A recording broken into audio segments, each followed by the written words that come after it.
The moment 52-year-old Richard Cole was wheeled into the VIP wing of St. Jude's Private Hospital, the air in the marble lobby seemed to crystallize. Time itself appeared to hold its breath. This wasn't just any patient being rushed through those gleaming automatic doors.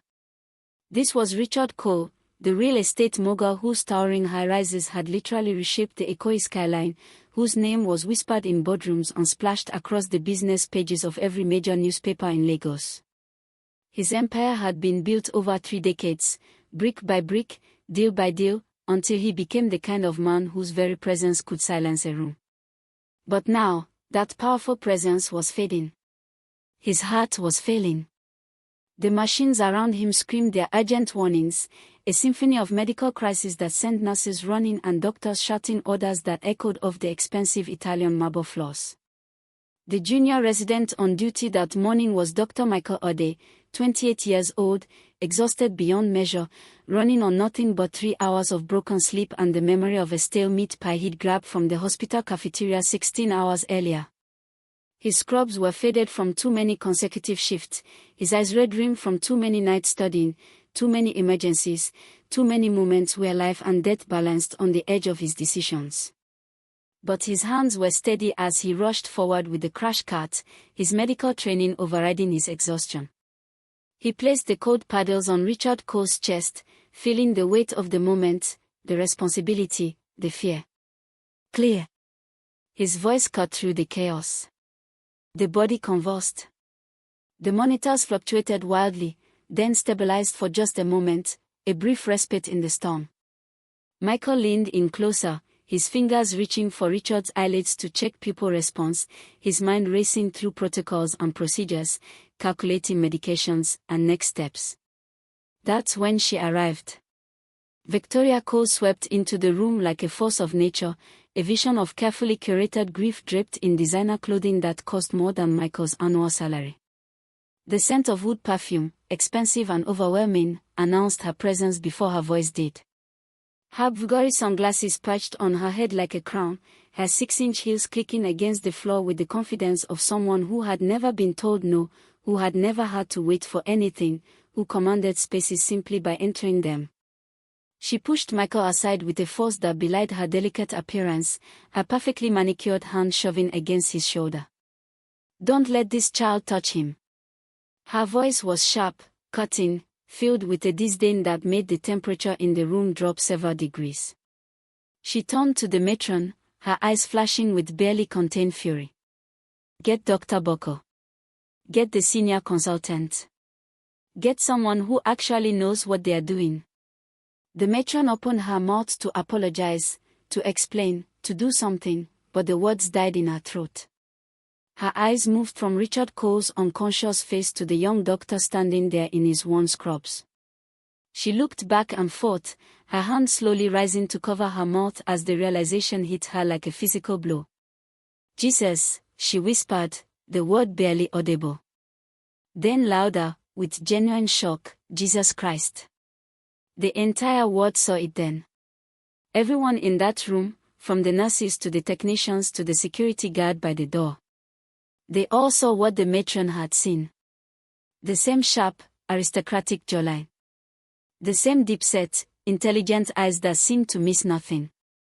The same slightly crooked nose that had clearly been broken once and healed without proper medical attention. Even the same small, faded scar just beneath the chin, barely visible but unmistakably identical. Dr. Michael Ode looked exactly like Richard Cole. Not similar. Not reminiscent. Exactly. Like a photograph aged down by 30 years. Like a son. Victoria's perfectly painted smile, the one she'd worn for the cameras outside, the one she'd practiced in mirrors for decades, faltered. Just for a moment, her mask slipped. The air in the room turned to something thick and dangerous, like glass about to shatter. Michael stood there, trembling, staring at the face of the man he had just saved. A man he had only ever seen on billboards, in newspapers, in the background of society pages. A face that had haunted his dreams since childhood, a face he saw every morning in his own mirror without understanding why it felt so familiar, so loaded with questions he'd never been able to answer. He leaned closer, his voice barely a whisper, but somehow it cut through all the beeping machines, all the shuffling feet, all the held breaths in that room. "Sir," he said, his voice cracking with emotion he couldn't name, "where is my mother?" The question hung in the air like smoke. For a moment, nobody moved. Nobody breathed. Then Victoria's face transformed. The shock melted away, replaced by something cold, something reptilian, something that made the nurses take an unconscious step backward. Her eyes narrowed into slits, her perfectly glossed lips curling into something that wasn't quite a smile but wasn't quite a snarl either. "Who?" she hissed, her voice low and dangerous, each word dropping like a stone into still water. "Are you?" But before Michael could answer, before he could even process what was happening, Victoria recovered. She always recovered. It was her greatest talent, the ability to spin, to control, to dominate any narrative. She let out a sharp, ugly laugh that echoed off the marble floors, a sound that had nothing to do with humor and everything to do with contempt. "A doctor?" She said it like an accusation, like an insult. "Is that the new scam? You think everyone who looks like him is his family? You think you can just show up here and claim some kind of connection?" She stepped toward Michael, using her 5-inch heels to close the distance between them, to loom over him despite being shorter. Her presence was suffocating, overwhelming. This was a woman who had spent decades perfecting the art of intimidation, who knew exactly how to make people feel small. "Let me tell you who you are," she sneered, her voice loud enough for every nurse, every doctor, every person in that wing to hear clearly. She wanted an audience. She always wanted an audience. "You are a nobody. A small boy in cheap scrubs who probably faked his way through medical school, who probably cheated on every exam, who probably bribed someone to get his license." Michael flinched.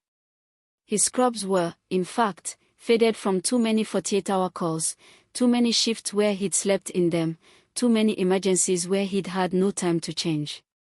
But they were clean. He made sure they were always clean. "Ma'am," he started, trying to keep his voice professional, trying to maintain his dignity, "I am the resident on duty. I was just trying to save his life. That's all I was doing. That's my job." "You were just nothing," Victoria cut him off, her voice rising.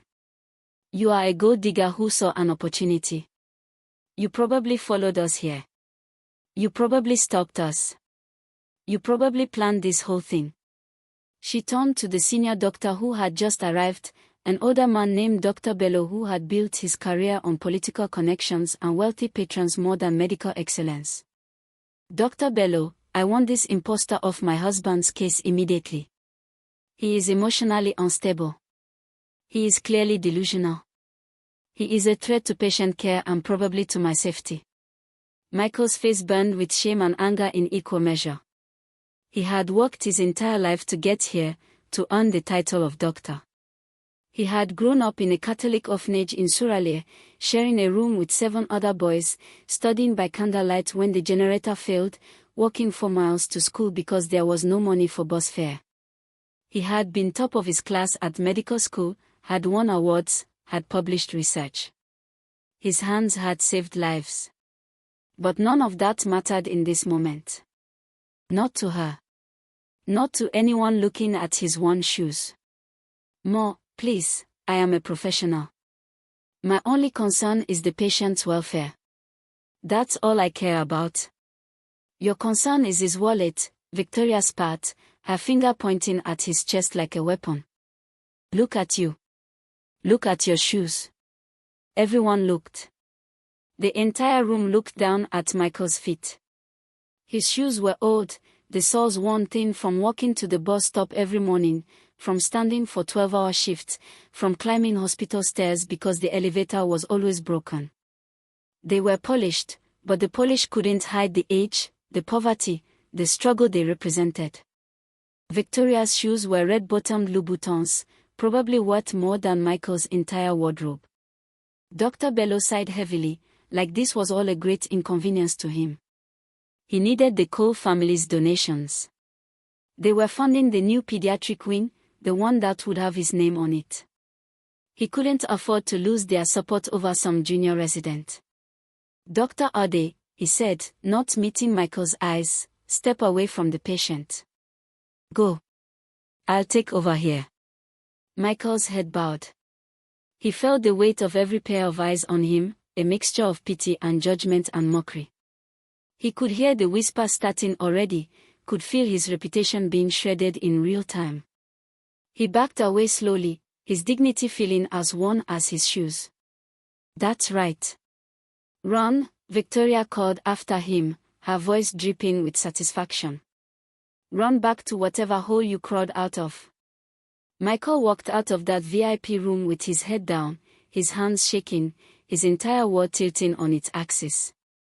Behind him, he could hear Victoria giving orders, could hear her taking control of the situation, could hear her rewriting the narrative even as he left.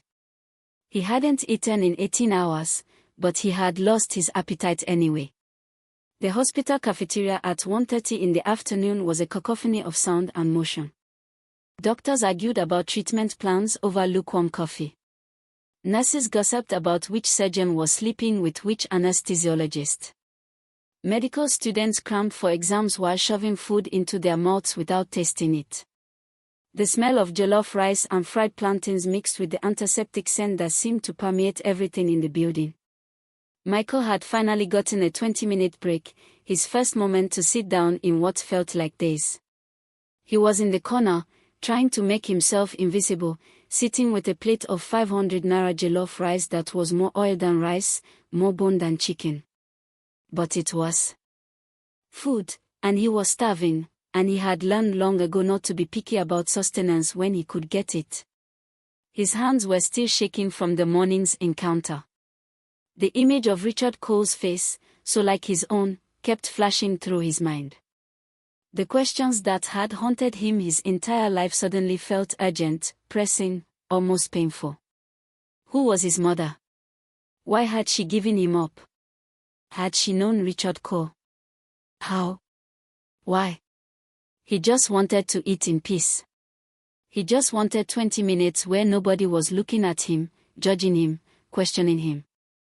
But Victoria Cole did not deal in peace. Victoria Cole dealt in spectacle. She swept into the cafeteria with two of her friends, all of them carrying Louis Vuitton bags that cost more than a nurse's monthly salary, all of them dressed like they were heading to a fashion show rather than a hospital.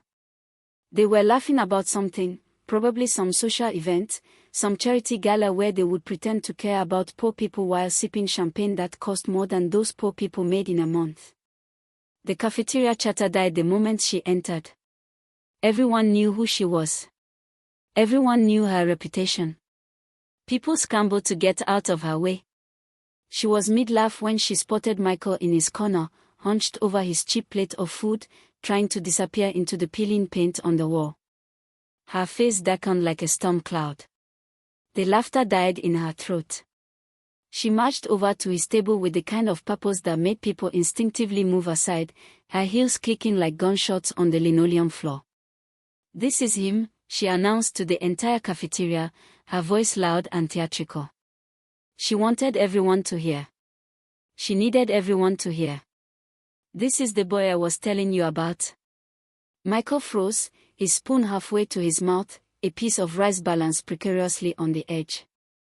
The one faking a story to beg rich people for attention. The one who thinks he can claim some kind of connection to my family because he happens to have a certain look. The scammer. The fraud. She leaned in close, so close he could smell her perfume again, so close he could see the coldness in her eyes. "You have a lot of nerve showing your face here. I thought I made it clear this morning. I thought I told them to fire you. I thought I told them to get rid of you." "Madam, please," Michael whispered, his voice barely audible, his eyes pleading, "I'm just eating. I'm just trying to eat my lunch." "Eating?" She looked at his plate with the kind of disgust she might reserve for roadkill. "Is this what they feed you people here?" My dogs eat better than this. Literally. My Pomeranians have a better diet. A nurse in the corner stifled a giggle. Someone else pulled out their phone and started recording, the red light of the camera catching Michael's eye. He wanted to protest, to tell them to stop, but what could he do? What power did he have? "Let me help you," Victoria said, her voice suddenly sweet, dripping with false concern. She picked up her bottle of Evian water, the expensive kind that came from some French mountain, the kind that cost more than Michael's entire meal. With deliberate, theatrical care, she unscrewed the cap and poured it all over his plate of food. The water splashed onto the rice, turning it into a soggy, inedible mess. It splashed onto his lap, soaking through his scrubs, cold against his skin. "There," she said, stepping back to admire her work. It looked a little dry. The room was silent. Dead silent. Nobody moved. Nobody said anything. They just watched. Michael stared at his ruined lunch. His stomach grumbled loudly in the silence, a humiliating reminder of his hunger. He looked up, his eyes meeting the lens of the phone recording him, seeing his humiliation being captured for posterity, for entertainment, for gossip. He saw no help in that room. Only witnesses. Only spectators to his destruction. "He's a disgrace," Victoria said to her friends, loud enough for everyone to hear, turning away with a dismissive wave of her hand. "A desperate, pathetic disgrace. Can you imagine? Showing up and claiming to be related to my husband. These people have no shame. None." Michael stood up slowly, water dripping from his scrubs onto the floor, making small puddles around his worn shoes. He didn't say a word. He couldn't trust his voice not to break. He just picked up his tray, dumped the soggy, ruined rice into the large waste bin by the door, and walked out of the cafeteria with what little dignity he had left. Behind him, Victoria's laughter rang out, sharp and cruel. What a child. What an actual child. Did you see his face? Within minutes, before Michael even made it back to the residence lounge, the video clip was circulating in the St. Jude's Doctors WhatsApp group. Someone had added the caption in laughing emojis, "Doctor lookalike gets baptized by Madam Cole. Holy water treatment." The comments poured in. Some people defended him, but most just laughed. Most just added their own jokes, their own mockery. By 2 o'clock, the video had jumped to the St. Jude's nurses group. By 3 o'clock, it was on Instagram. By 4 o'clock, it had gone beyond the hospital, spreading like a virus through Lagos social media. Michael's phone buzzed incessantly with notifications, with messages from people he barely knew, with laughing emojis and crying emojis and comments about how he should have fought back, how he should have stood up for himself, how he looked pathetic just sitting there taking it. He turned his phone off and sat in the residence lounge, staring at the wall, feeling something inside him begin to crack. At 4 o'clock exactly, Michael received a text message. It was from the hospital administrator. "Report to Dr. Bellow's office immediately." The walk to Dr. Bellow's office felt like a funeral procession. Everyone he passed looked at him differently now. Some with pity. Some with amusement. Some with the kind of schadenfreude that comes from seeing someone else suffering and being grateful it's not you. Dr. Bellow's office was on the top floor, decorated with certificates and awards and pictures of him with various politicians and wealthy donors. The man himself sat behind an enormous mahogany desk that probably cost more than Michael's entire education. "Sit down, Michael," Dr. Bellow said, his voice heavy with something that might have been regret but was probably just inconvenience. Michael sat. He was so tired. Tired of standing. Tired of fighting. Tired of everything. "We have a problem," Dr. Bellow said, stippling his fingers in that way administrators do when they're about to ruin your life. "Madam Cole has filed a formal complaint." "Sir, I didn't do anything wrong. I was just trying to save. She is the wife of our biggest benefactor, Michael," Dr. Bello interrupted, his tone making it clear that this fact trumped everything else. What she says happened is what happened. That's just the reality of the situation. Matron Davis, who had always been strict but ultimately fair, was standing by the window.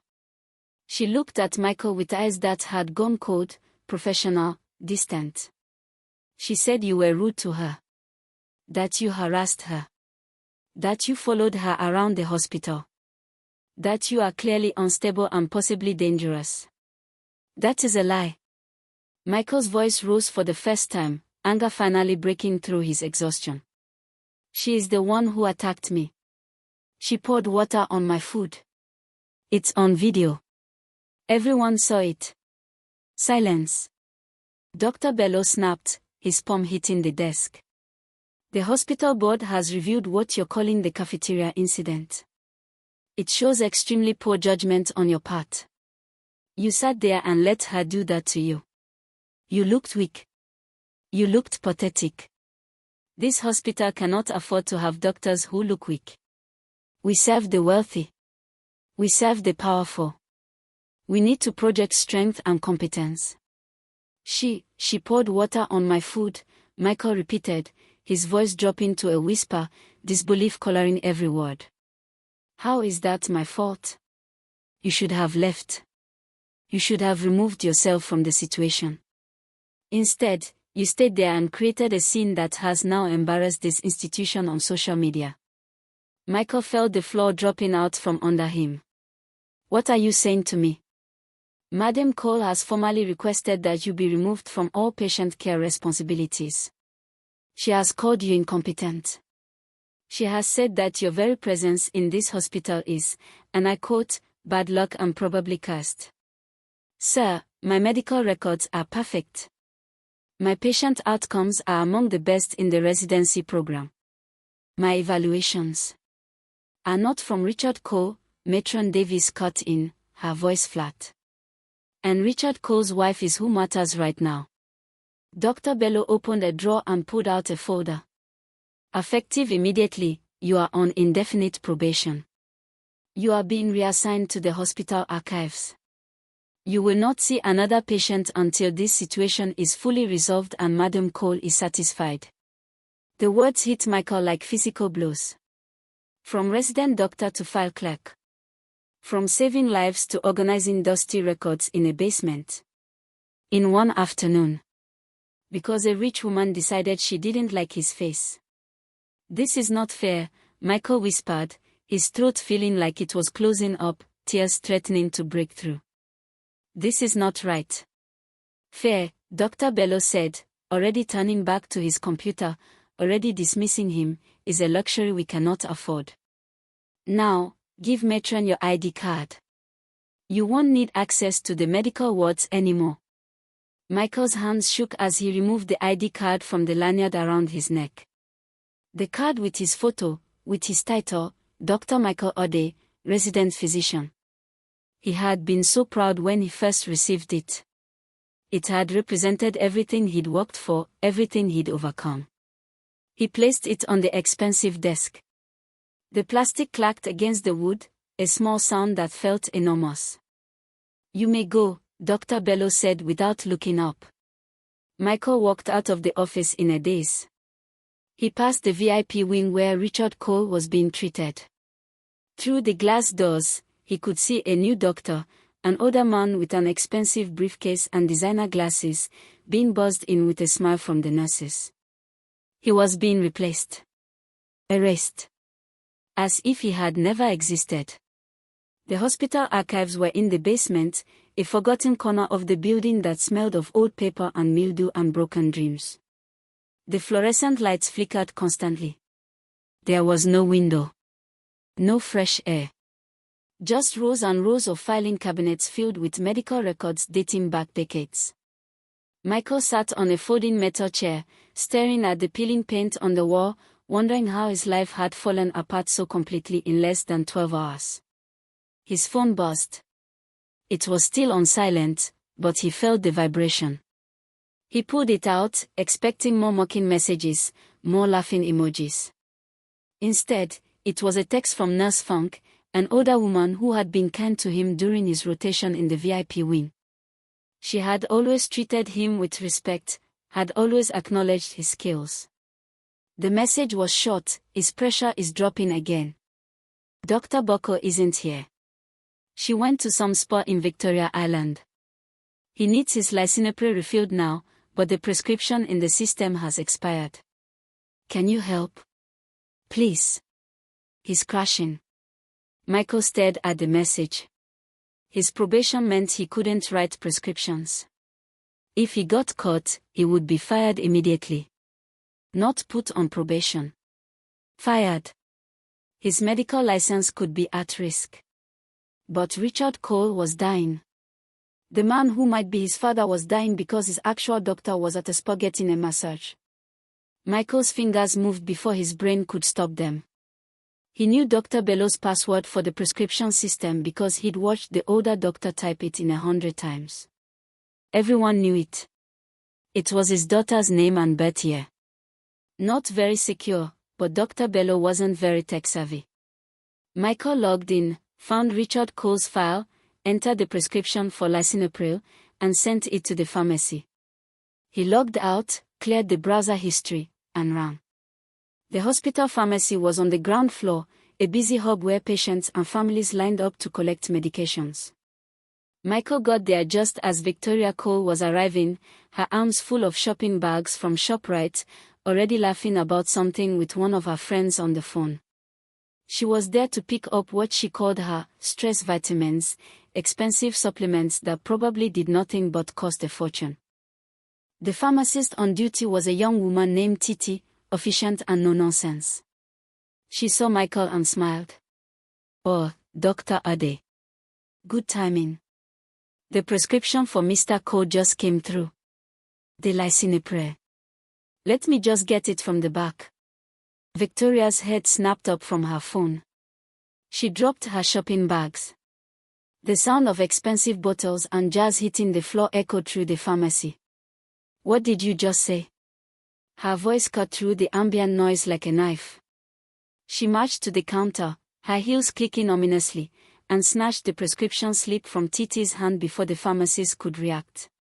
"Lisinopril. Who approved this? Who dared to write this prescription for my husband?" "I did," Michael said, stepping forward, trying to keep his voice steady and professional. "His vitals are unstable. He needs his medication. This is a medical emergency." "You did." Victoria's eyes narrowed dangerously. "You're not his doctor. You're not anyone's doctor. You're a file boy. You're basement trash. I had you removed from patient care. How dare you?" "Ma'am, I'm still a licensed physician, and he's in. He is not your patient." Victoria's shriek made everyone in the pharmacy freeze. "He is not your concern. You are trying to kill him. You're trying to poison him. Titi, this man is a fraud. He is using stolen credentials to write fake prescriptions." Titi the pharmacist looked terrified, her eyes darting between Victoria and Michael. "But, ma'am, the prescription came through the official system. Dr. Bellow's access code was used. Everything is legitimate in the system. I don't care what the system says." Victoria screamed, her face turning red. "Do you know who I am? Do you have any idea who you're dealing with? I will have this entire pharmacy shut down. I will have every single one of you fired. I will destroy your careers." She grabbed the prescription slip and tore it into pieces, throwing them in Michael's face like confetti. The small pieces of paper fluttered to the ground around his feet. "You will not medicate my husband. You will not come anywhere near him. You will not breathe the same air as him.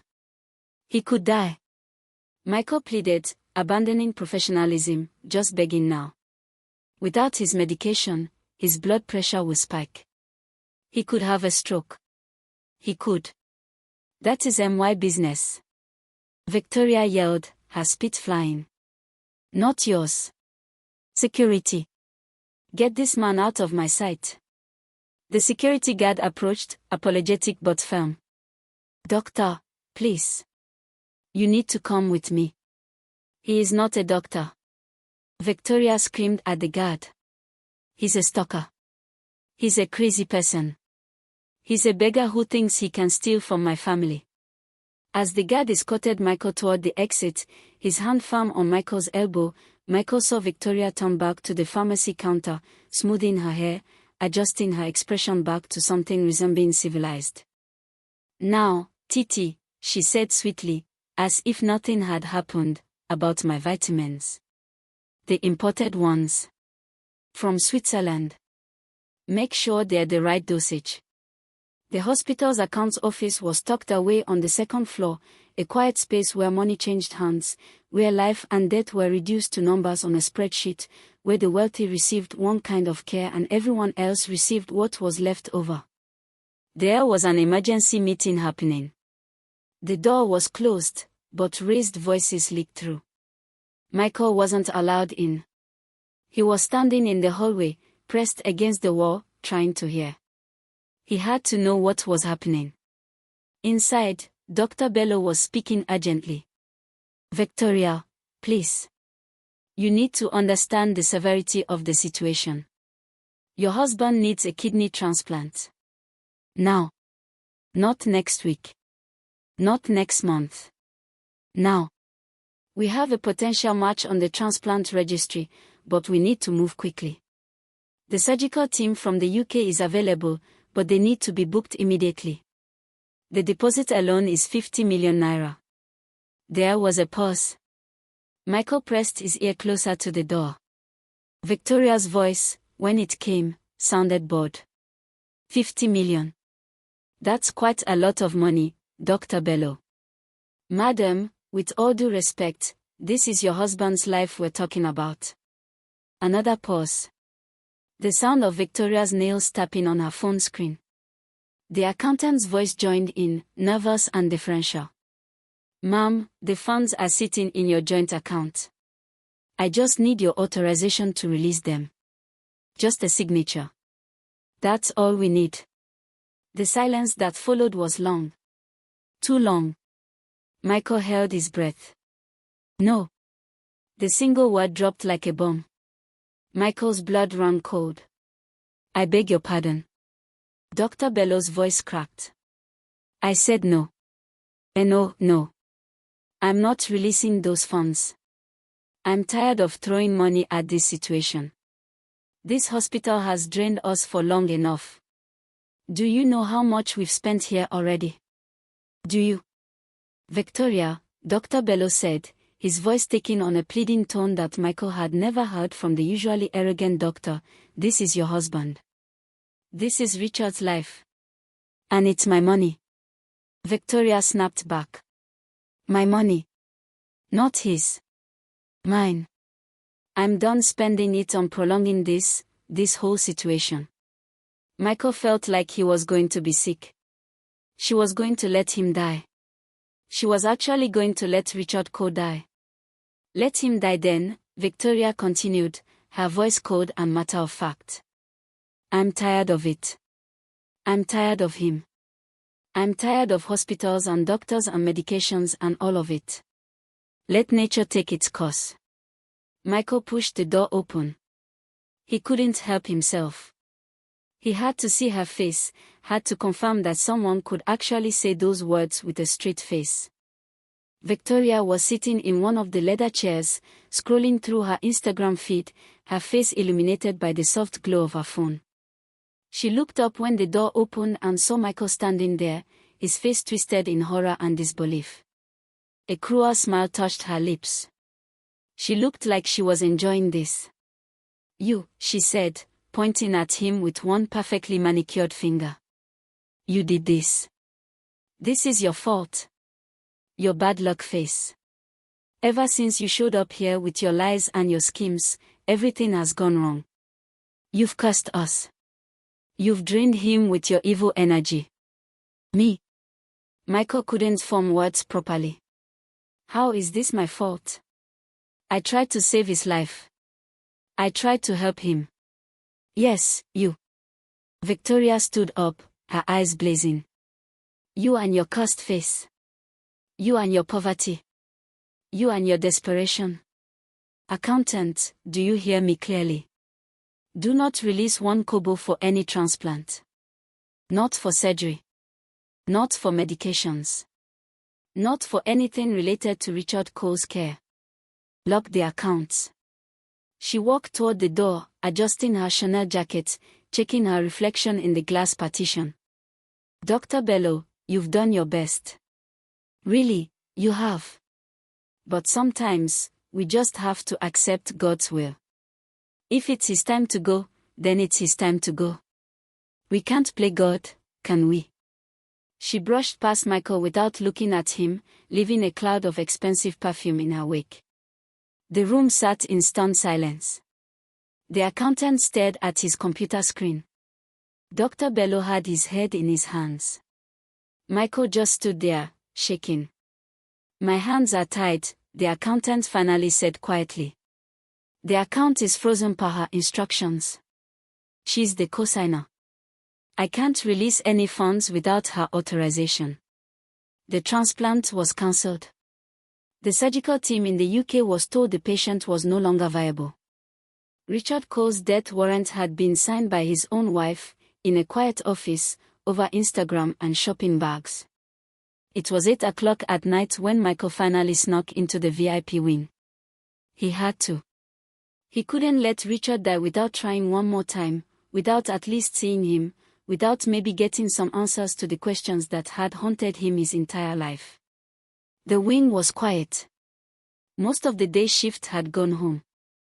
The night nurse on duty was Funk, the older woman who had texted him about the prescription. She was adjusting Richard's fur when Michael slipped in through the door, his movements careful and quiet. She looked up and saw him, her eyes widening in alarm. Dr. Ode, you shouldn't be here, she whispered urgently, glancing at the door. If Madam finds out, if anyone sees you. She's killing him, Funk, Michael said, his voice tight with emotion. You know she is. The transplant. The medications. Everything. She's just letting him die. How can you stand by and watch this happen? I know, Funk said, turning away from him. Her shoulders shook slightly. I heard what she told the accountant. I heard everything. Then why? Michael felt anger rising in his chest. Why are you still here? Why are you helping her? You've been with Richard for 10 years. You're loyal to him, not to her. Funk's voice, when she spoke, was barely audible. She pays for my son's education. My boy, Chidi. He's in Canada. University in Toronto. Studying engineering. It costs so much. So much. She pays his tuition directly. She reminds me of this every single day. Michael's anger deflated, replaced by a heavy, suffocating sadness. This morning, Funk continued, tears now streaming down her face, she pulled me aside. She told me that if I am a good girl, if I watch Mr. Richard properly, and don't cause any trouble, she will buy me a house. In Lekki. A whole house. She showed me pictures. 3 bedrooms. A compound. Security. When this is all over, Michael repeated slowly, the words turning his stomach. She means when he's dead. Funk nodded, unable to meet his eyes. She's a witch, Dr. Ode. A demon in human skin. She has everyone on a leash. Everyone. The doctors. The nurses. The administrators. Everyone owes her something or fears her or wants something from her. So you just let him die? Your patient of 10 years. For a house in Lekki. What can I do? Funk turned to him, her face wet with tears, her eyes pleading for understanding. She has all the power. She has all the money. You have nothing. I have nothing. She will crush us. Look what she's already done to you.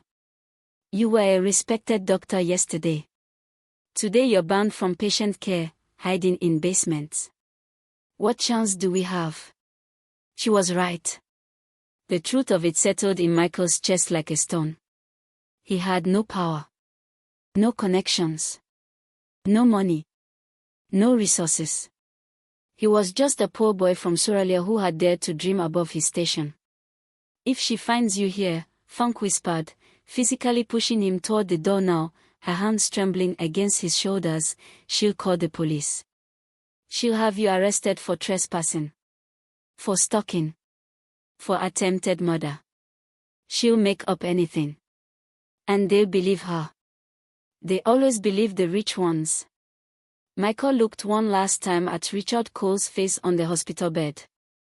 The machines beeped steadily, marking time, marking the moment slipping away. The face that looked so much like his own.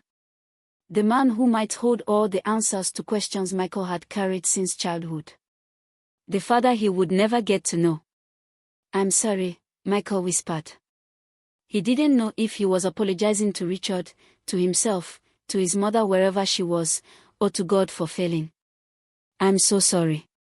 He slipped out of the room like a ghost, like he had never been there at all, leaving behind only the faint echo of his presence and the crushing weight of his helplessness. The next morning arrived with the cruel indifference of Lagos traffic and blaring car horns. Michael had slept poorly on the thin mattress in his small room in Suraleh, haunted by dreams of his mother's face, a face he had never seen but somehow conjured in his sleep. He hadn't gone to the hospital archives. What was the point? He was finished. Done. Defeated. Instead, he went to the small hospital chapel, a forgotten space where families came to pray when doctors had run out of options. He prayed all night. He didn't have eloquent words or fancy theology. He just sat there, his head in his hands, and whispered the same questions over and over. Why? How? What now? At 9 in the morning, exhausted and hollow, he decided to just leave. To go home. To figure out what to do with the broken pieces of his life. He walked into the main lobby, intending to slip out through the revolving doors unnoticed. Victoria was standing by the reception desk, signing papers. She was dressed in all black, designer morning clothes that probably cost more than a car. Her sunglasses were perched on her head, and she was speaking to someone on the phone, laughing at something. Michael approached the receptionist quietly. Excuse me, what's happening? Why is Mrs. Cole here so early? The receptionist, a young woman who had always been kind to Michael, looked uncomfortable. Oh, Dr. Ade. She's signing discharge papers. She's transferring Mr. Cole to a private hospice facility. The words hit Michael like a physical blow. A hospice. He's not palliative. He's a transplant candidate. You can't discharge him to hospice. His voice was too loud. He realized his mistake immediately. The lobby, which had been buzzing with morning activity, went quiet. Everyone turned to look. Victoria's head snapped toward him. Her expression shifted from shock to fury in the space of a heartbeat. You, she breathed, then louder, you. Security. Security, get over here right now.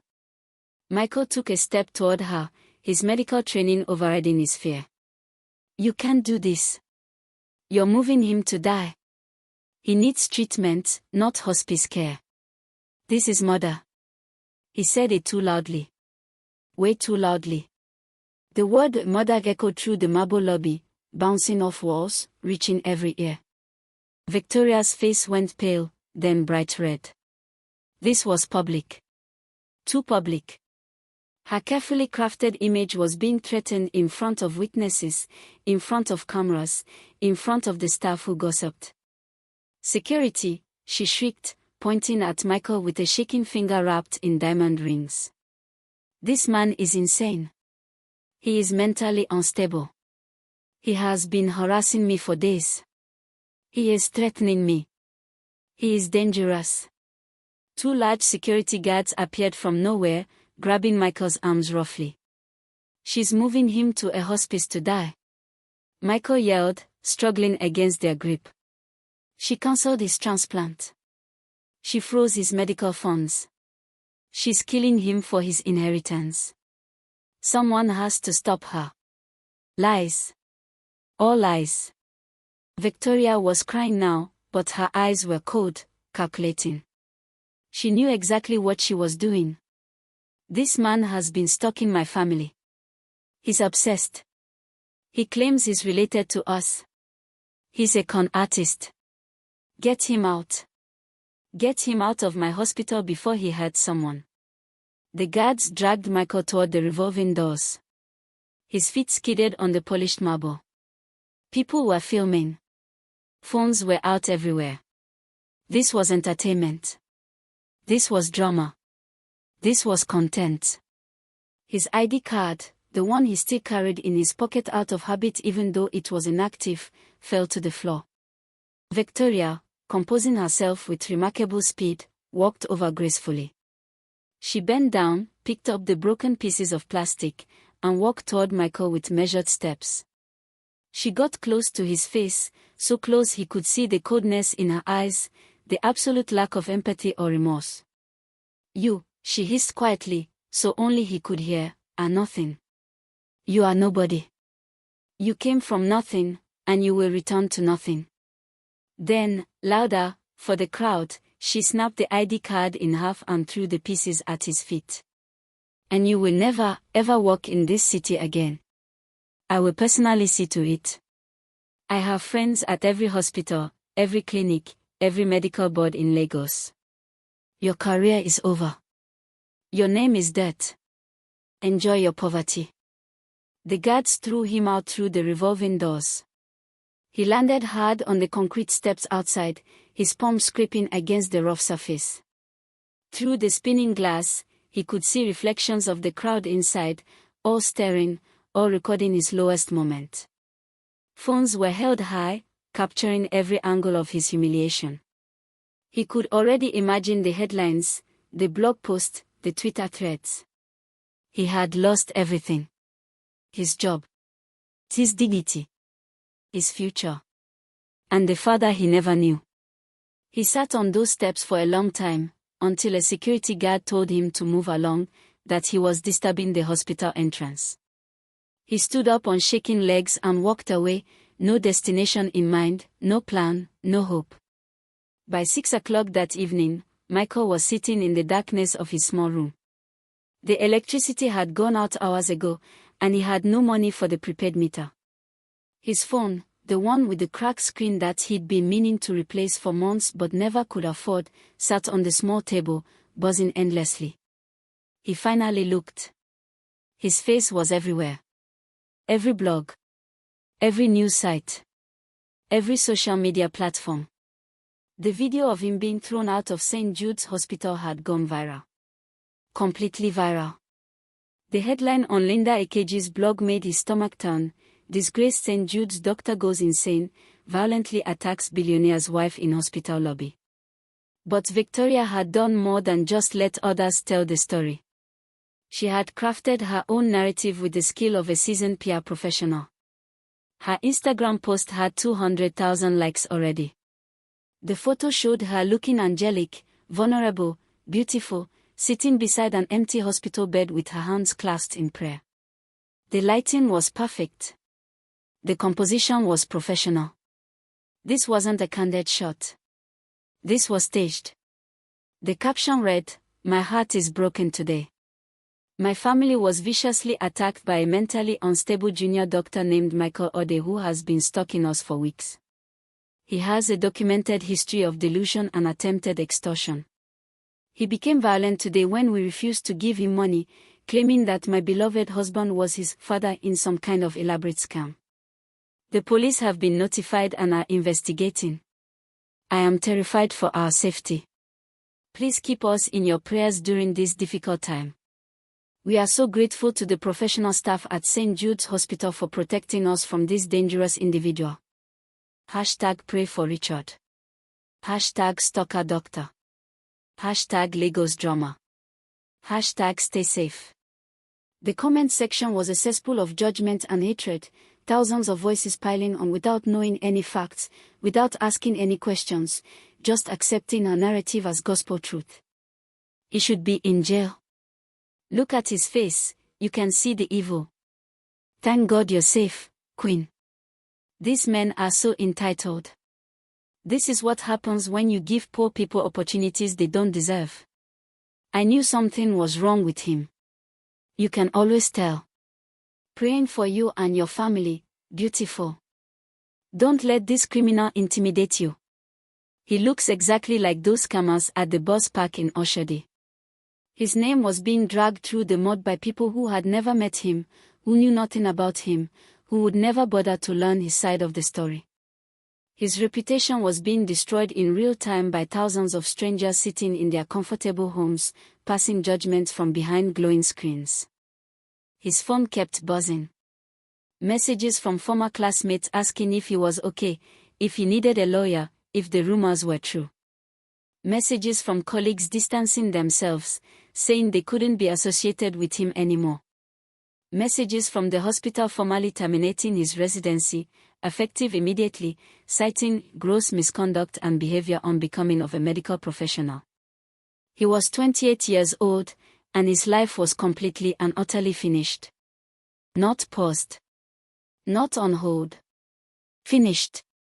He turned his phone off and sat in the dark, listening to the sounds of Lagos outside his window. Generators humming. Children playing. Couples arguing. Life going on as if his world hadn't just ended. He didn't know how long he sat there. Time became meaningless.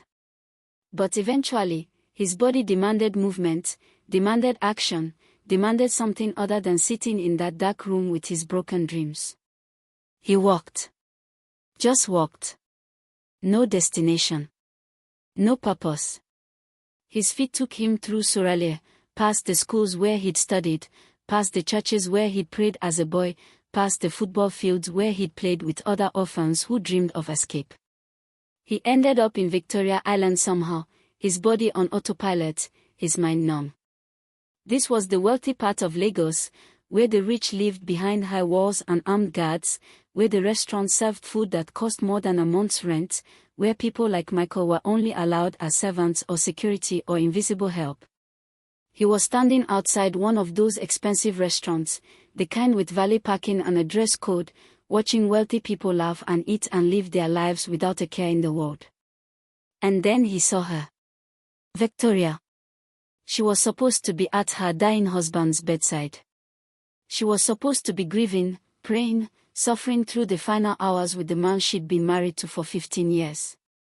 But she was walking out of the restaurant, laughing loudly at something, her head thrown back in genuine amusement. She looked happy. Radiant. Not a care in the world. And she was not alone. She was holding hands with someone. A man. They walked together with the easy intimacy of lovers, of people who knew each other's bodies, who had shared secrets and beds and futures. Michael's vision focused. The man was Dr. Boko. The expensive Dr. Victoria had hired to replace Michael. The expert. The professional. They stopped under the warm glow of the restaurant lights. Dr. Boko pulled Victoria close, his hand on the small of her back, possessive and familiar. They kissed. Not a peck. Not a friendly goodbye. A deep, passionate kiss that spoke of established intimacy, of comfort, of conspiracy. Michael felt like he'd been punched in the stomach. When they finally broke apart, Dr. Boko opened the door of a brand new black Range Rover, the kind with the fancy LED lights and the smell of expensive leather. Just a few more days, my love, Dr. Boko said, his voice carrying across the quiet street. Just a few more days of patience, and then everything will be ours. I can't wait, Victoria purred, running her fingers down the lapel of his expensive suit. And then we can finally live the life we deserve. No more pretending. No more acting. Just us and all that beautiful money. Michael must have made a sound. A gasp. A whimper. Something. Victoria turned, her eyes scanning the street. She saw him standing there in the shadows across the road, still in his faded scrubs, looking like a ghost, like a broken thing. Her eyes widened for a moment. But not in fear. Not in shame. Not in guilt. In annoyance. Like he was a cockroach that refused to die, a pest that kept showing up where it wasn't wanted. She rolled her eyes dramatically, as if he were the most tedious thing in the world, and got into the Range Rover. Dr. Boko gave Michael a long, cold look across the street. There was no guilt in his eyes either. Just dismissal. Just contempt for someone who didn't matter, who couldn't do anything, who was powerless to stop them. The Range Rover's engine roared to life, expensive and powerful. It sped away from the curb, hitting a puddle of dirty gutter water that splashed all over Michael's legs, soaking through his scrubs, cold and filthy. He stood there, dripping, watching the red taillights disappear into Lagos traffic. It wasn't just greed. It wasn't just neglect. It was premeditated murder. It was an affair. It was a conspiracy. They were waiting for Richard to die so they could take everything together. And they were going to get away with it. Michael walked for hours after that. He didn't even know where he was going. His legs just moved, carrying him through the Lagos night, past streetlights and security checkpoints, past vendors closing up their shops, past homeless people sleeping on cardboard, past the full spectrum of Lagos life in all its complexity. He ended up at a bus stop on Ahmadu Bello Way. It was 3 a.m. The city was as quiet as it ever got, which wasn't very quiet at all, but the rush had died down to a low hum. He sat on the cold metal bench. His phone was dead. He had no money for a bus, even if buses were running at this hour. He had nowhere to go. No one to call. No help coming. She had taken everything. His name. His career. His dignity. His future. And now, the father he never got to know. She had won completely. She would get all the money, all the property, all the power. She would drive around in her Range Rover with her lover, laughing about how easy it had been, how stupid everyone else was. And he would be forgotten. A footnote. A cautionary tale. The crazy doctor who claimed to be related to a billionaire. He slid off the bench onto his knees on the dirty pavement. He looked up at the Eco Bridge looming above him, at the dark water of the lagoon beyond, at the indifferent stars barely visible through the Lagos haze. Tears came finally. Hot and angry and desperate. He didn't sob. He wept. The kind of weeping that comes from the deepest part of your soul, from the place where all your hopes live and die. God, he whispered, his voice cracking and raw. God, are you even there? Can you even hear me? He pressed his forehead to the ground, not caring about the dirt, not caring who saw him. You saw everything she did. You watched her laugh while she planned his murder. You watched her destroy my name. You watched her pour water on my food and turn everyone against me. You saw all of it. His body shook with sobs. I have nothing left, God. I have no power. I have no name. I have no strength. I have no fight left in me. I'm completely done. I'm finished. He stayed there, his forehead against the concrete, tasting dust and defeat. I'm not asking you to save me anymore. I'm not asking for my job back. I'm not asking for money or comfort or even justice for myself. I'm not even asking for a father anymore, because I know that chance is gone. He took a shuddering breath. I'm just asking for truth. Please, God of heaven. I don't care what happens to me. I really don't. But please, do not let her win. Do not let her laugh and get away with this. Do not let her profit from evil. Expose her, God. Let the truth come out. Let the world see what she really is. His voice dropped to barely a whisper. I can't fight anymore. I have no weapons. I have no power. It's completely in your hands now. Whatever you want to do, do it. I surrender. I surrender everything. But please, please, let the truth come out. That's all I'm asking. Just the truth. He stayed there on his knees until they went numb, until his legs cramped, until his back ached. The exhaustion finally overtook him. He collapsed onto the pavement, his cheek against the concrete, and for the first time in days, he slept. He woke to the sound of a car horn. Loud. Insistent. Right next to his head. The sun was just beginning to rise, painting the Lego sky in shades of orange and pink. It was 6 in the morning. His body ached everywhere. His face was caked with dry tears and street dirt. He felt a hand on his shoulder. Gentle but firm. He looked up, expecting a policeman or a security guard or maybe one of the street cleaners getting ready to tell him to move along. It was Nurse Funk. She wasn't in her hospital uniform. She was wearing a simple wrapper and t-shirt, the kind of clothes regular people wore, not the crisp professional attire of St. Jude staff. Her eyes were red and swollen like she'd been crying, but there was something different about them now. Something fierce. Something determined. Something that looked like fire. Dr. Ade, she said, her voice firm and strong despite the emotion in it. Get up. Get up right now. Funk. Michael mumbled, confused, disoriented. What? How did you find me here? I've been driving around all night looking for you, she said, helping him sit up. I knew she would go for the final kill after you confronted her yesterday. I've been searching everywhere. I followed her last night. I saw her at that restaurant with her lover. Michael's mind was still foggy. You saw them too. I saw everything, Funk said, her voice hard. She held out a bottle of water and a small pack of digestive biscuits. Here. Drink this. Eat something. We have work to do.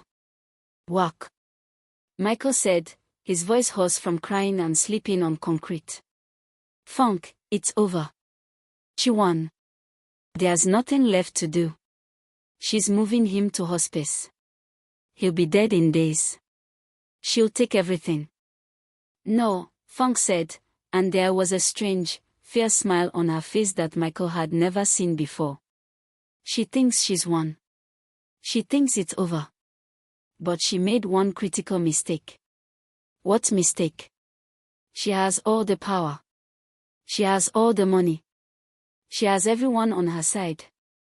She trusted me, Funk said simply. Michael stared at her, not understanding. Funk looked around carefully, making sure no one was close enough to hear. She thought I was her loyal dog. She thought the money for my son's tuition was enough to buy my soul completely. She thought I was so desperate that I would let her do anything. She pulled out her phone with shaking hands. She gets careless when she's happy. When she's drunk. When she thinks she's won. She likes to brag. She likes to celebrate. She likes to tell people how smart she is. Michael's heart started beating faster, a slow, heavy drum in his chest. Funk, what are you saying? She calls me sometimes. Late at night. To vent. To tell me how stupid everyone is. To celebrate her victories. She thinks I'm her confidant, her servant, her property. Funk's hand trembled as she held her phone. And last night, after she left that restaurant with Dr. Buckle, after they kissed in front of God and everyone, after she got into that new Range Rover. What? What happened? She sent me a voice note, Funk said, her eyes meeting Michael's. She was drunk. Champagne drunk. Celebration drunk. Victory drunk. Michael stopped breathing. She confessed everything, Doctor, Funk said, her voice dropping to a whisper. She said, and I quote, Funk, my girl. It's almost done. That useless husband of mine is going to the hospice facility tomorrow. He'll be gone by the weekend. That stupid Dr. Boko did a good job replacing his medications with sugar pills. Michael's medical mind reeled. It wasn't just neglect. It wasn't just withholding treatment. It was active, deliberate, premeditated murder. Medication tampering. Criminal conspiracy. But that's not all, Funk said, tears now streaming down her face, but they were tears of rage, not sadness. Tears of righteous anger. She pressed play on her phone. Victoria's voice, slurred with expensive champagne, laughing with cruel satisfaction, filled the morning air. And that little doctor. That broke, pathetic little boy who looks just like Richard. Oh my God, Funk, you should have seen his face when they threw him out yesterday. The way he looked. Ho ho ho. I finished him completely. I destroyed his career. I destroyed his name. He'll be lucky to get a job sweeping floors in Oshodi Market. And by the time Richard dies, I'll own everything. The houses. The cars. The company. Even that sick, struggling company. I'll own it all. Every single thing. The voice note ended. The silence that followed was deafening. Michael felt like he might throw up. Hearing her voice, hearing her laugh about his destruction, hearing her celebrate murder with such casual cruelty, it was worse than anything she'd done to his face.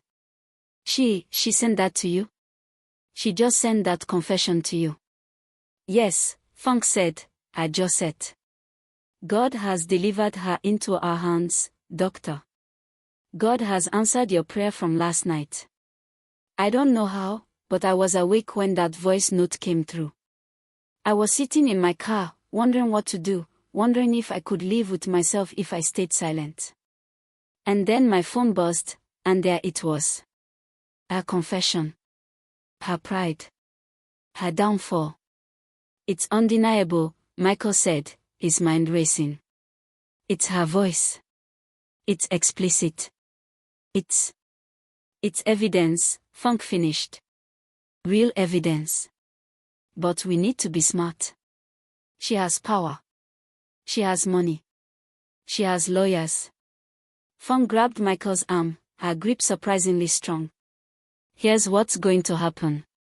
I'm going to get Mr. Richard out of that hospice transfer. I've already called a private ambulance service. I'm using my life savings, everything I've put away for years.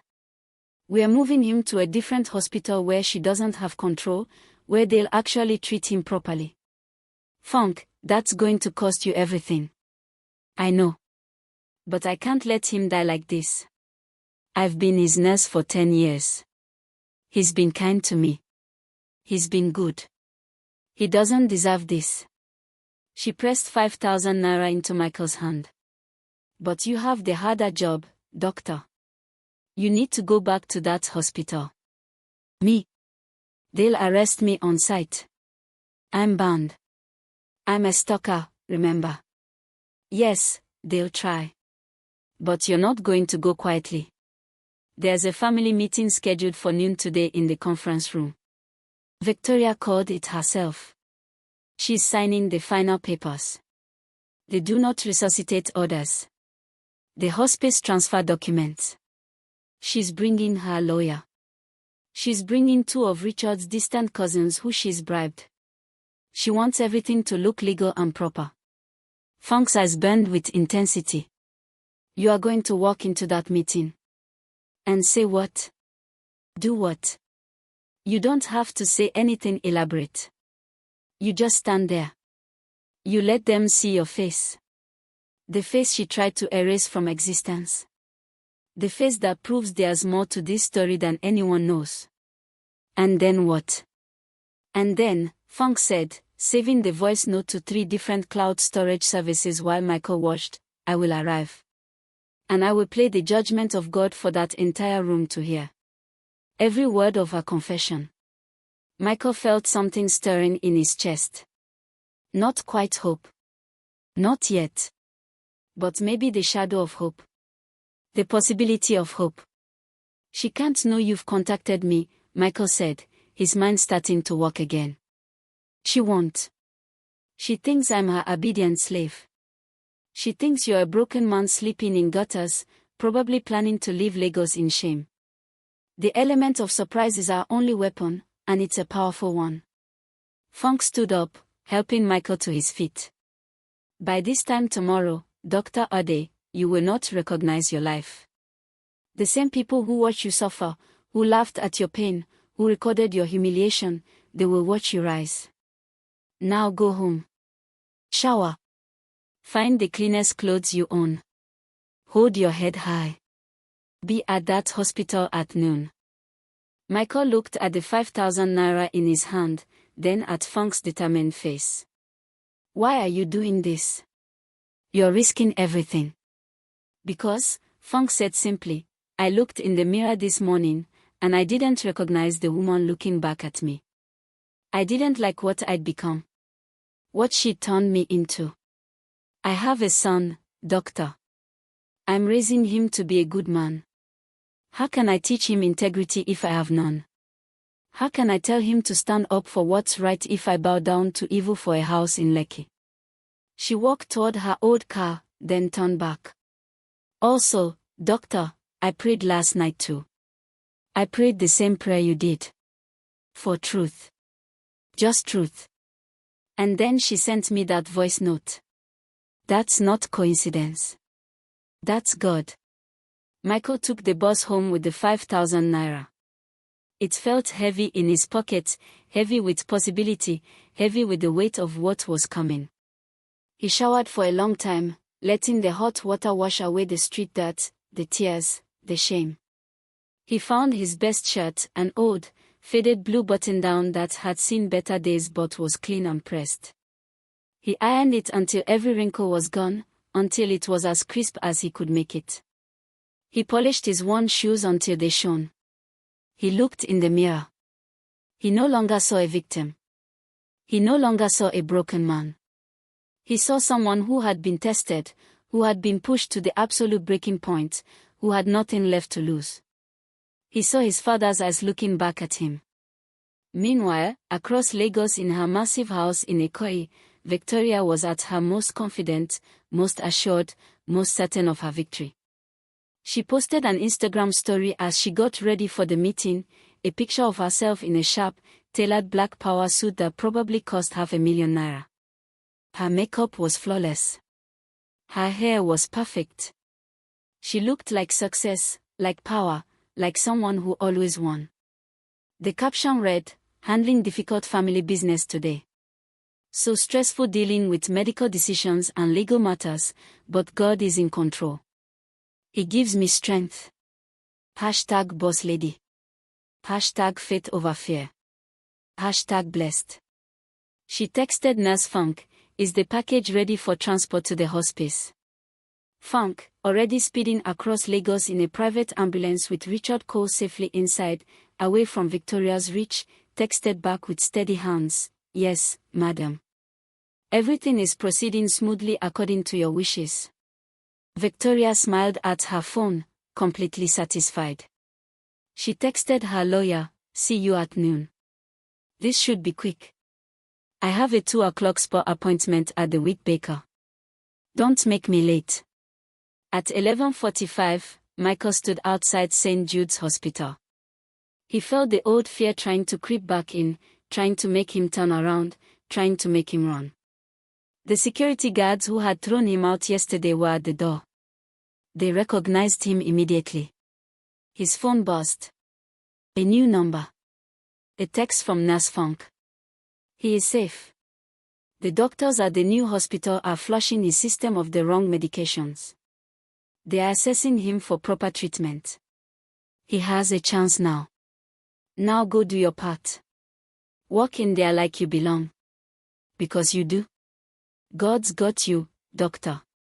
Michael took a deep breath. He straightened his shirt. He lifted his chin. He walked toward the entrance with purpose. Hey, one of the guards shouted. You. Stop right there. You can't be here. Michael didn't stop. He didn't even slow down. I am here for the Cole family meeting. I have business to attend to. He pushed past the guard's outstretched arm and walked through those doors with his head high, walking past the reception desk where the staff stared in shock, walking past the nurses who whispered and pointed, walking toward the conference room like he owned the place. Behind him, he could hear the guards calling for backup, calling for someone in authority, calling for anyone to stop this crazy doctor who had the audacity to return. But Michael kept walking. Because sometimes, when you have nothing left to lose, you find a kind of courage you didn't know existed. The courage of the desperate. The courage of the righteous. The courage of someone who's already died and come back. The St. Jude's conference room was cold. The air conditioning was running at full blast, probably because Victoria always complained about the heat, probably because she liked everyone to be slightly uncomfortable while she remained perfectly composed. The conference table was long, mahogany, expensive, polished to a mirror shine. It was the kind of table where important decisions were made, where life and death were discussed in comfortable leather chairs, where the wealthy determined the fate of everyone else. Victoria sat at the head of the table like a queen on her throne. Her lawyer, an older man in an expensive suit with a Rolex that probably cost more than Michael's entire education, sat on her right. Two men, Richard's distant cousins who Michael had never heard of before, sat looking bored and uncomfortable. Dr. Bello stood by the wall with Matron Davis, both of them looking like they wanted to be anywhere else. "Let's begin," Victoria said, tapping her pen against the table with irritating precision. "My husband, Richard, as you all know, has been declining rapidly despite the best efforts of the medical staff here." The door opened. Michael Ode walked in. Time seemed to stop. The pen stopped tapping. Dr. Bello's mouth fell open. The lawyer looked up from his documents. The two cousins sat up straighter. Victoria's face went through several expressions in rapid succession. Shock. Disbelief. Fury. Then that cold, controlled mask she wore so well. "What," she hissed, her voice like a snake, "is he doing here?"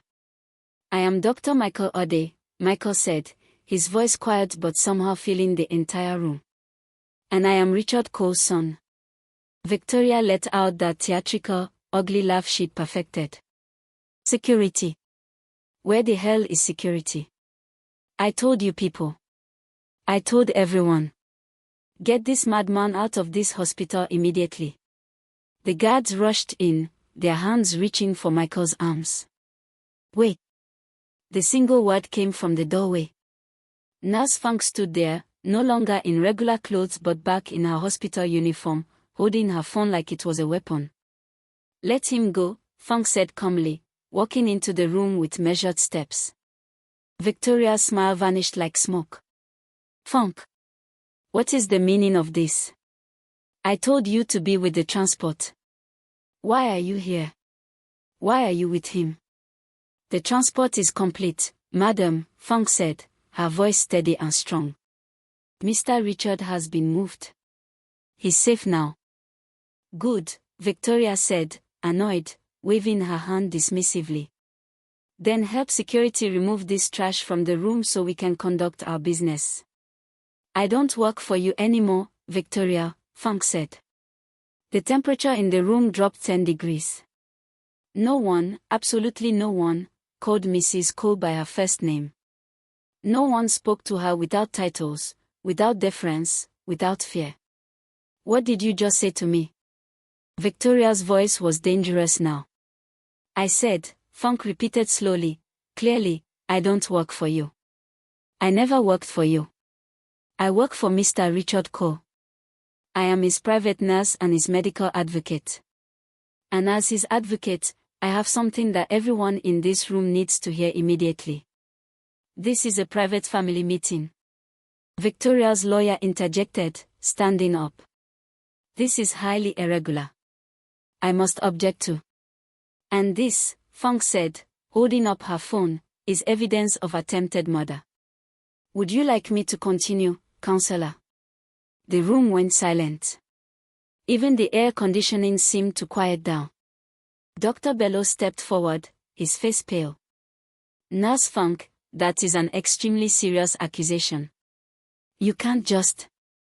It is serious, Funk agreed. And I have proof. Irrefutable, undeniable proof. Victoria stood up, her chair scraping loudly against the floor. This is slander. This is defamation.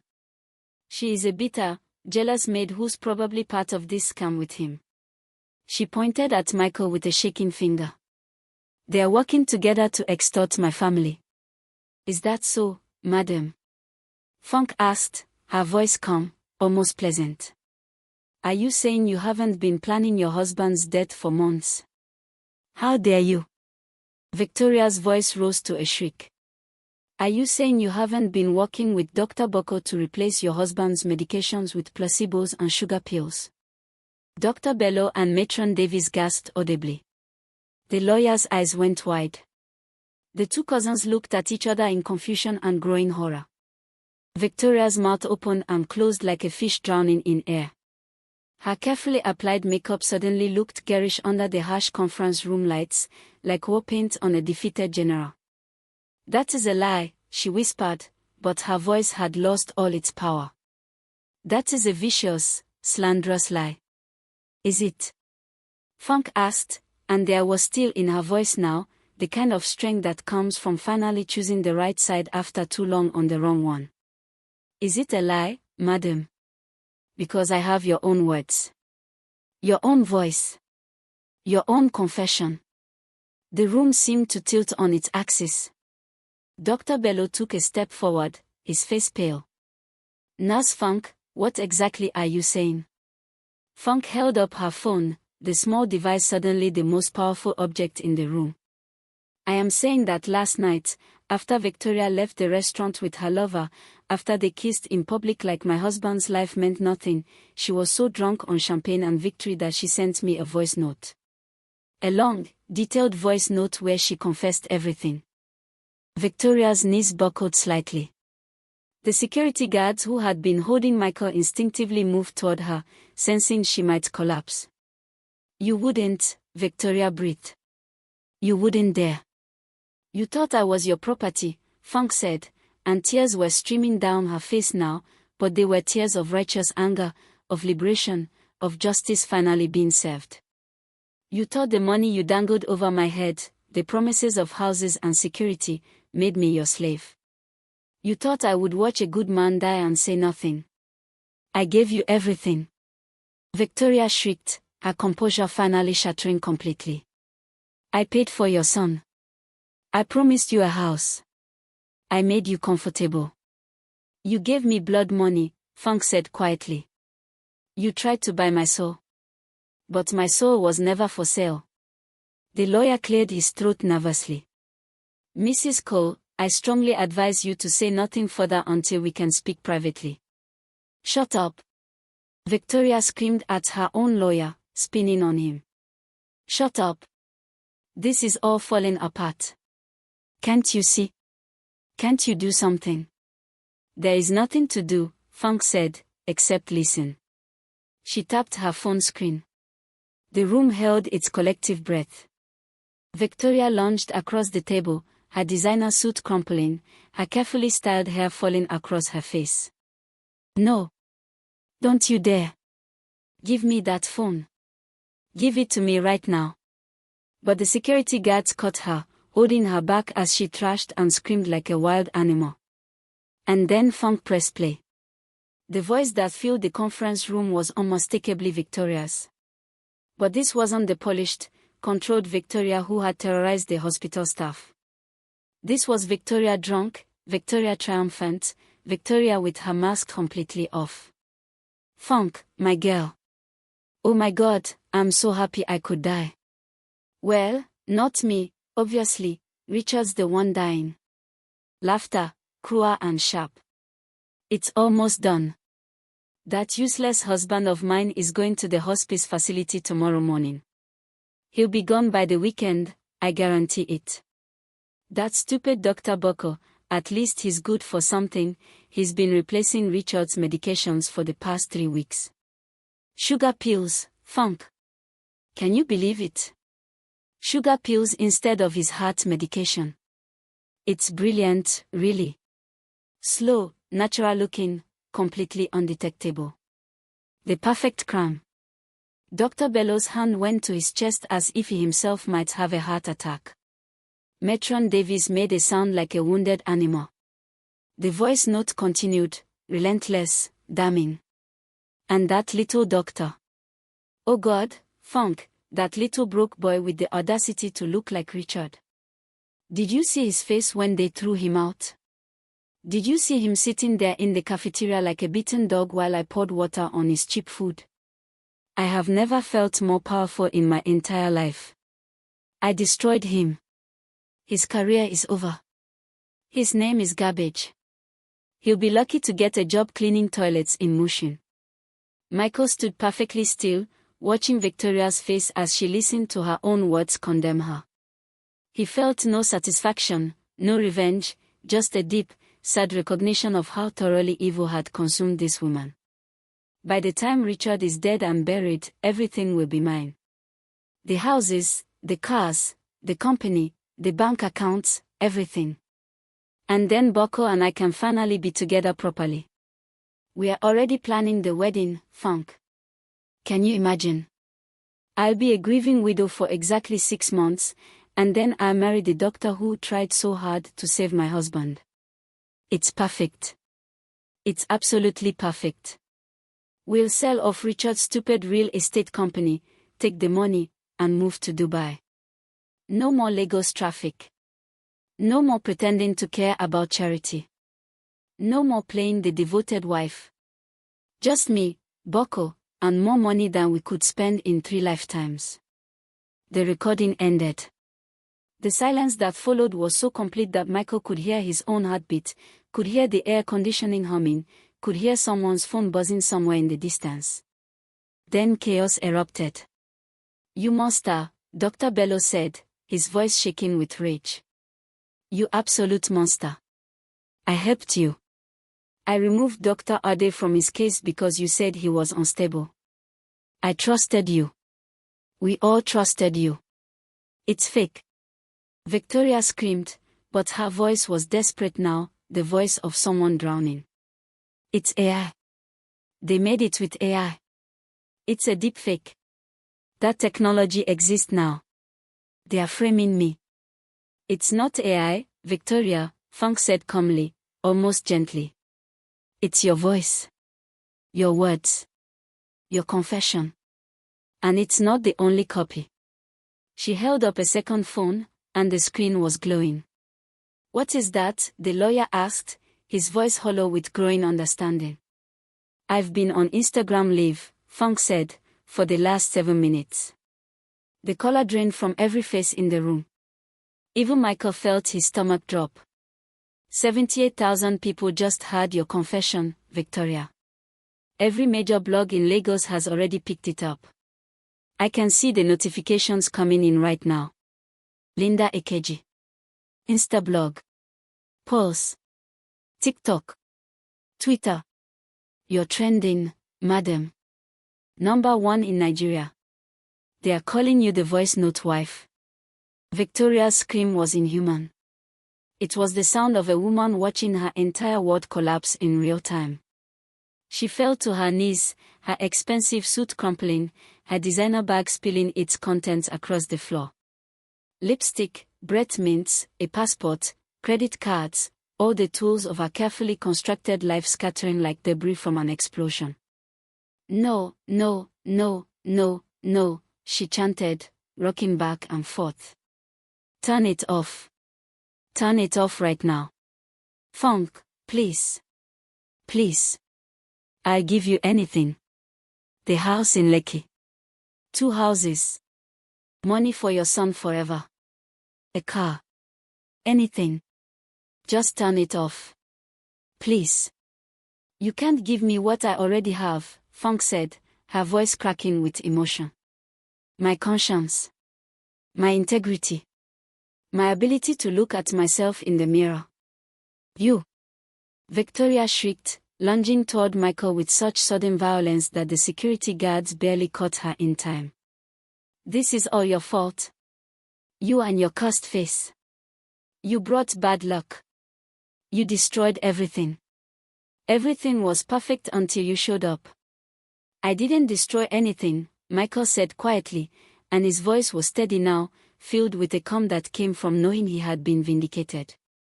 You destroyed yourself. All I did was exist. All I did was try to save a man's life. You're the one who chose greed.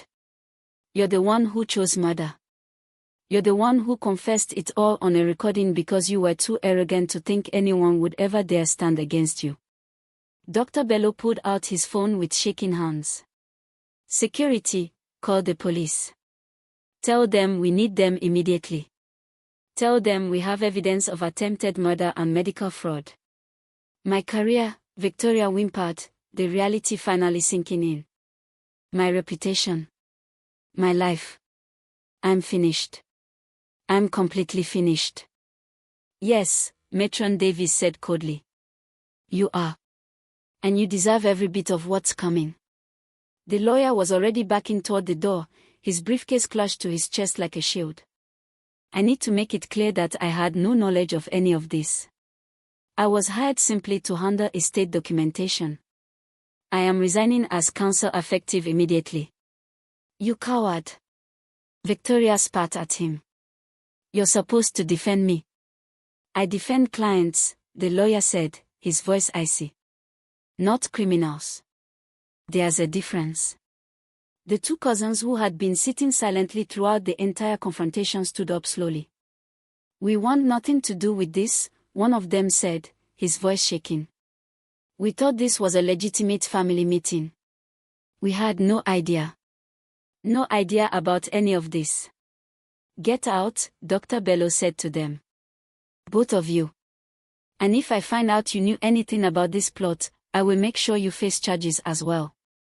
They practically ran from the room. Within minutes, the conference room was swarming with security personnel and hospital administrators. Within 20 minutes, the police arrived, their sirens cutting through the usual Lagos afternoon noise. Within an hour, Victoria Cole was being led out of St. Jude's Hospital in handcuffs. The lobby that she had walked through so many times with her head held high, trailing expensive perfume and entitlement, was now packed with people holding up phones, recording her walk of shame. The same marble floors where Michael had been thrown out were now witness to her arrest. She tried to hide her face, but there was nowhere to hide. The cameras caught everything. Her tear-streaked makeup. Her crumpled designer suit. Her hands in metal handcuffs. Her complete and total fall from grace. Mrs. Cole, a reporter called out, shoving a microphone toward her, do you have any comment on the allegations? Is it true you were trying to kill your husband? What about Dr. Michael Ode? Do you have anything to say to him? Victoria said nothing. She couldn't. What was there to say? Her own voice had already said everything that needed to be said. As the police car pulled away, Michael stood at the hospital entrance, watching it disappear into Lagos traffic. He felt Nurse Funk's hand on his shoulder. How do you feel? She asked softly. Michael thought about it for a long moment. Empty, he finally said. I thought I would feel happy. I thought I would feel vindicated. But mostly I just feel sad. Sad that it had to come to this. Sad that a woman could be so consumed by greed that she would try to murder her own husband. Sad that I had to lose my dignity, my job, my reputation, everything, just for the truth to come out. But the truth did come out, Funk reminded him gently. That's what matters. The truth always comes out eventually. Sometimes it takes time. Sometimes it requires suffering. But it always comes out. Over the next few days, the story exploded across Nigeria. The voice note was played on every radio station, dissected on every talk show, discussed in every market and office and church. Victoria Cole became a cautionary tale, a symbol of greed and wickedness and the inevitable consequences of evil. Dr. Boko was arrested within 48 hours, trying to board a flight to South Africa. His medical license was immediately revoked. He faced charges of medical malpractice, conspiracy to commit murder, and fraud. The hospital launched a full investigation into how such a plot could have gone undetected for so long. Dr. Bello, to his credit, took full responsibility for his failures and announced his resignation. "I let money and influence blind me to the truth," he said in a press conference, his voice heavy with shame. "I failed my patient. I failed Dr. Ode. I failed the fundamental principles of medicine. I can no longer in good conscience lead this institution." Meanwhile, in a private hospital across town, Richard Cole was recovering. The moment he was stable enough to be told everything, Michael and Nurse Funk sat by his bedside and explained it all. They switched medications. The affair. The plot. Victoria's confession. Everything. Richard Cole wept. Not for his wife, but for the years he had lost with his son, for the mother Michael had never known, for the family that had been stolen from them both. "Your mother," Richard said, his voice thick with emotion, was named Esther. Esther Ode. She was a nurse at one of my first developments. This was before Victoria, before the empire, before everything became about money and status. Esther was kind. She was genuine. She saw me as a person, not a bank account. What happened? Michael asked, even though part of him was afraid of the answer. We fell in love. It was brief, intense, beautiful. But I was young and stupid and ambitious. Victoria was the daughter of a wealthy contractor. Marrying her would have secured contracts, opened doors, built the empire I wanted. So I made the worst choice of my life. I chose ambition over love. I broke things off with Esther, even though I knew she was pregnant. I married Victoria instead. Richard's hands clenched the bedsheets. Victoria told me that Esther died in childbirth. That you had died too. She said she had taken care of everything, the burial, the paperwork, all of it. She was so convincing, so sympathetic. I had no reason to doubt her. I mourned you both. And then I buried myself in work to forget the pain. She lied, Michael said softly. She lied about everything. I know that now. I suspect Victoria paid Esther off, or threatened her, or both. She made sure you ended up in that orphanage where I would never find you. She erased you from my life before you even had a chance to be part of it. Where is my mother now? Michael asked, the question he had been carrying his entire life finally finding voice. I don't know, Richard admitted. But I will find her. I promise you, son, I will find her. We will find her together. The DNA test, when it came back, was a formality. Michael shared 99.9% of his genetic markers with Richard Cole. Father and son, separated by lies and greed for 28 years, finally united by truth. The redemption came in waves. First, the hospital formally reinstated Michael with a full apology and back pay for the time he had been forced into the archives. Then came the public apology from the medical board, acknowledging that they had failed to properly investigate Victoria's complaints. Then came the job offers, dozens of them, from hospitals across Nigeria and even international opportunities in the UK and United States. But Michael didn't want to leave. This was his city. This was where his story had unfolded. This was where he would write the next chapter. 6 months after Victoria's arrest, Richard Cole stood before a gathering of press, dignitaries, and medical professionals to announce the creation of the Esther Ode Medical Foundation. It would be a multi-billion naira endowment dedicated to providing life-saving medical care for Nigeria's poorest children. My wife tried to take everything from me, Richard said, his voice strong despite his recent ordeal. My life, my health, my son, my future. But she failed. Because truth is more powerful than any lie. Justice is more inevitable than any scheme. And love, true love, can survive even decades of separation. He turned to Michael, who stood beside him in a crisp white doctor's coat, no longer faded and worn but new and proud. My son will be the director of this foundation. He will honor his mother's memory by saving the lives of children who, like him, started with nothing but refused to let circumstances define their destiny. The applause was thunderous. That evening, Michael returned to his small room in Suralia one last time. He sat on the thin mattress, looked at the peeling paint on the walls, remembered the nights he had studied by candlelight, the mornings he had walked miles to save bus fare, the constant hunger, the endless struggle. He remembered kneeling on that dirty pavement at 3 in the morning, broken and defeated, praying for nothing but truth. And he understood now that sometimes you have to be completely emptied before God can fill you. Sometimes you have to lose everything before you can gain what really matters. Sometimes the darkest night comes just before the most glorious dawn. His phone rang. It was Richard. I found her, his father said, and there were tears in his voice. I found your mother. She's alive, Michael. She's been living in Abuja all these years. She never forgot you. She never stopped hoping. She wants to see you. Michael closed his eyes as tears of his own began to fall.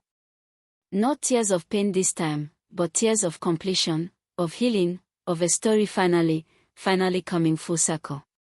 When? He asked. Tomorrow. I've arranged everything. We'll go together. Father and son. To bring her home. The story of Michael Ode and the voice note wife became legendary in Lagos. It was told in markets and churches, in classrooms and boardrooms, wherever people gathered and truth still mattered.